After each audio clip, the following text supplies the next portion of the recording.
Doors and windows. Using door stops and door holders, okay? Children getting, hit with doors. Window guards and safety netting is available on windows and decks and landings, so it really depends on the type of home that you live in. Checking all windows to make sure that they're closed and they're locked. And installing window locks if in fact they don't have them, so maybe they're closed, but how easy are they to open?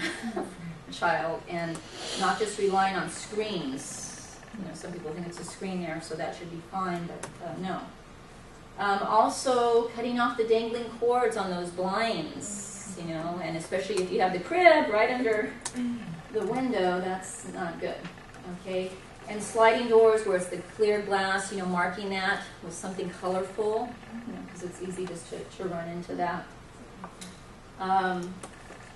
I'll share with you a case. It was one of my first actually therapy cases where I was a clinician for this young woman, and she was in therapy. She had lost her son. Her son, she was asleep, put him to sleep, and her son, I don't remember, and he was walking, obviously, so I don't know if he was like 16 months. He was still pretty little, but got up in the middle of the night. They had a window open, and I guess it was low enough, and went out the window. Nobody knew about it, and woke up the next morning, and they had a pool in the backyard. And the pool was, and this was on the news. I remember seeing it on the news, and then it was shortly after that I had this client, and I remembered, the case. And so she was telling it to me what happened. That was part of the therapy, is she's telling the story of it in a way that she was actually very detached about it. Maybe that's how she was able to tell me. But that her son got up, he climbed through the window, and they had woken up. Nobody knew where he was. Nobody didn't even want to think that, he went out the window, but he did. He went out of the window. And the pool was one that wasn't maintained, so it was green, and you couldn't even see in it. And so they couldn't find him and looked all over, and then finally they had some emergency team come in, and they got the baby's body out. I mean, so that he just went right into the pool, and her daughter was right there when they took the little boy out of the pool. It was just, and she was maybe 21, something like that. But I remember her telling me the story of this, and it was just, horrible, traumatic thing. So again, and I think actually her window, it may have been, I don't know really the details of it if it was open, but obviously it wasn't locked, and the child was able to get out, and everybody was looking at each other as far as who was not watching that kid or supervising the kid. Okay. Furniture to consider. Removing clutter, protruding furniture, and again when a child's mobile, right, so you have a toddler that's running all around, you can definitely trip over things, fall into things, fall and hit your head on something. Attaching corner and edge guards or certain types of furniture will definitely, sometimes it's right at their eye level, their head level, so it's a potential injury, so you want to try to cover that up, or even remove it for a time. Sometimes there's certain things that maybe you really need that piece there. Do you have room to put it somewhere else for the time being to get it away from them? Securing furniture that can topple. A lot of people don't think about that, but you have big, tall bookcases. I remember my husband going around and securing all of them with these big, huge, and yeah. So, and I like moving bookcases, and I only have so many all over the place, everywhere. It's like a library. And of course, you can't just be moving a bookcase anymore, but I didn't really need to with boys, running around everywhere. But definitely securing furniture so that it cannot topple, because it could crush the child. TVs. There's been deaths from TVs falling over on the kids. I seem to remember just one of those very recently hearing about a young little Asian girl, I remember. Just a toddler, and the TV just fell right over and crushed her, and there was nothing they could do. I think it was the grandparents who were watching her. And unstable lamps. Sometimes we have lamps on end tables or nightstands, and they can get the cord, and I remember my son doing that, and the lamp just toppling over right onto him. So things like that you got to consider. Install tall standing lamps. Okay, making sure that they're secured. Electrical outlets and cords. Okay, I think we all can envision the kid, you know, crawling over, you know, looking curiously at the electrical outlet, right, which is why they have the safety plugs, the outlet covers, right? So you want to use them as much as possible, or definitely being able to cover them so they cannot get access to them. Electrical cords can also be dangerous. They're involved in strangulations, as appliance cords are. So making sure you're trying to hide them if at all possible. Blow dryers, toaster, other appliances unplugged and just out of reach entirely. Okay, for safety. Especially in the bathroom. Yes. The water in the bathtub. Yeah. Yes. Levi had also mentioned, like the big exercise equipment that people have, you know, for treadmill or something. I don't know if you remember the story with, there was a foster family that had one at a treadmill, and the child, you know, like 3 years old, fell on the darn thing, and it skinned him to the bone on his leg. I mean, it was. Was it on? He turned it on somehow, and okay. yeah, and he fell, and it did. It skinned him really. He got caught in it, and it just kept going. Yeah. Yeah. And you still find older equipment out there that doesn't have the safety features more of them have now. Yeah, that's a good one. Yeah. And again, there's always things that we don't think about it, that, you know, you just don't think about it at the time. Preventing falls, because falls are definitely a very common childhood injury. High chair falls, okay, very prevalent, so never leaving a child alone in a high chair. So oftentimes the parent is doing what they need to do and the child's there nibbling their food. Also never leaving a child on furniture from which he could fall off. Okay, and I heard you talking about you climbed all the way to the top of the refrigerator to your mother's shock and disbelief. Very talented, but scary. Yeah. How old were you? I don't remember. I was like 6, I think. 4, 5 or 6. Wow.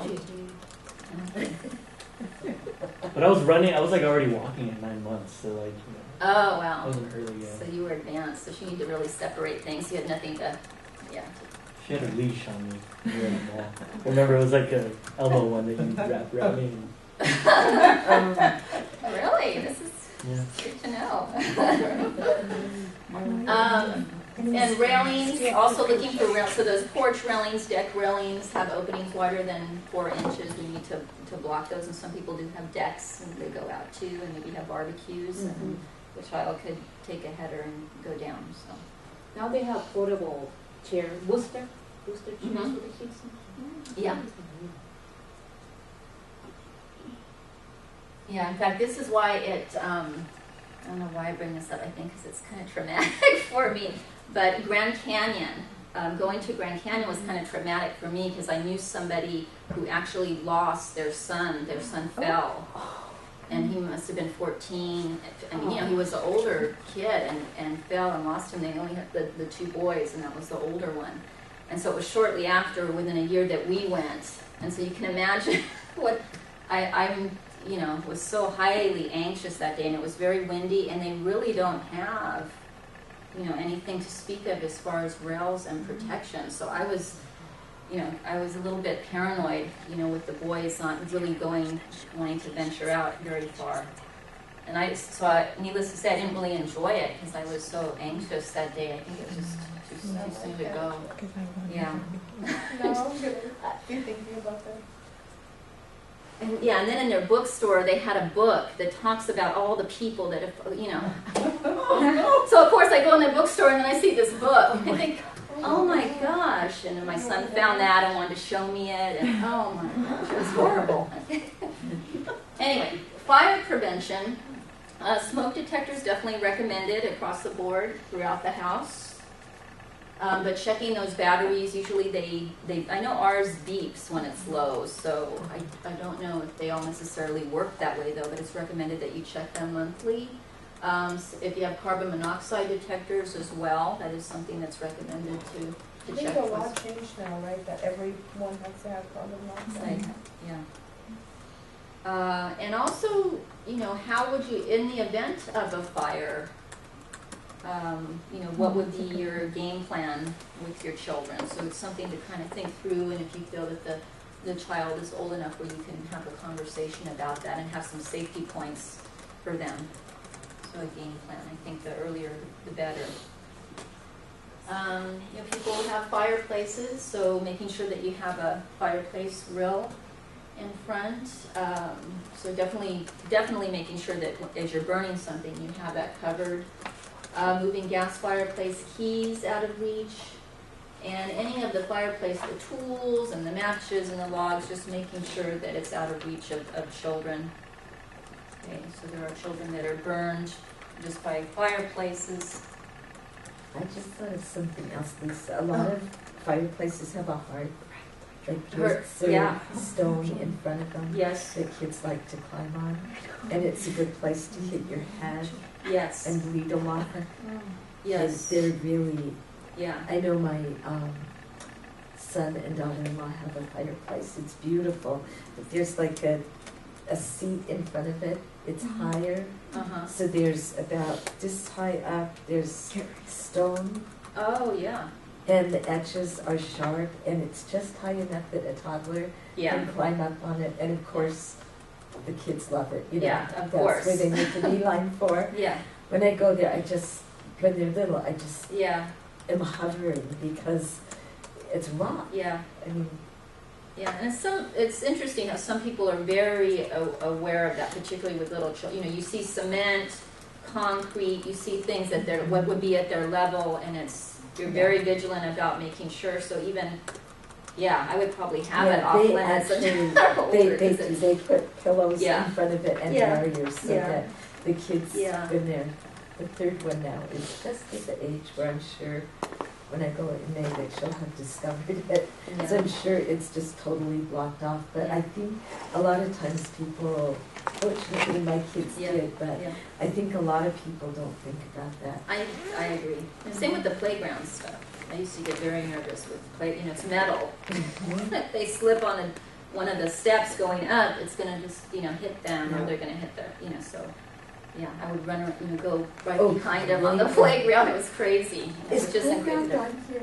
I think I touch on that at the Okay. end. Okay, so Yeah, something. yeah, is 'cause there's mentioned things for regarding playground. Guns. Okay, get rid of guns.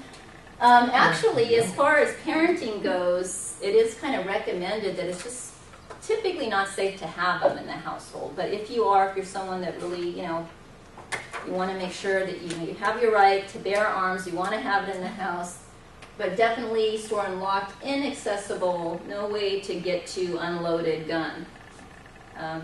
Just been far too many cases of kids getting them and then they're loaded or the ammo's right there, and it's just again preventable. These are preventable things. And I know there was a case, I can't remember how many years ago, I think it was in 2000, where another child found the gun, brought it to school, and shot a kid, and he was maybe 6 or 7, and it was his dad's gun.